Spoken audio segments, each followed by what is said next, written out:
Déjà que ce n'est pas facile pour les itinérants de survivre dans les rues de Montréal, imaginez pendant cette crise, d'autant plus que les centres qui les accueillent sont remplis à capacité. Cet homme, transi de froid, nous a dit qu'il ne savait pas encore où il passerait la nuit prochaine. Selon le recensement l'an dernier, il y avait 3149 sans-abri à Montréal.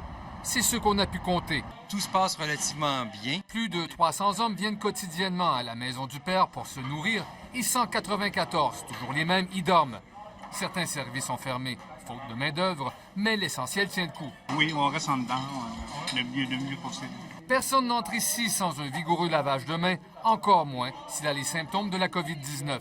Présentement, cette personne-là va être mise de côté et va être référée vers le milieu hospitalier. Mais d'ici quelques jours, les cas identifiés par les organismes communautaires seront redirigés vers l'ancien hôpital Royal Victoria qui sert déjà d'unité de débordement pour les sans-abri.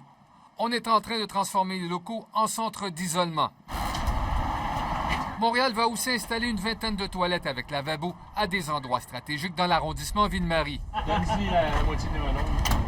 Ce midi, un restaurateur du Vieux-Montréal donnait son reste d'inventaire à l'accueil Bonneau qui sert 400 repas par jour. Fini les repas pris en groupe, on les prépare dans la salle à manger pour emporter. Certains ont très bien compris que les mesures qu'on a prises.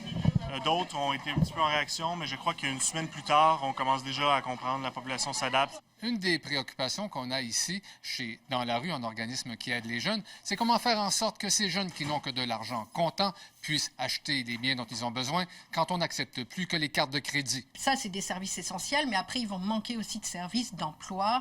Ils vont perdre, s'ils ont un emploi, ils vont le perdre. Ils sont à risque de perdre leur logement. Il n'y a encore eu aucune annonce d'itinérants infectés.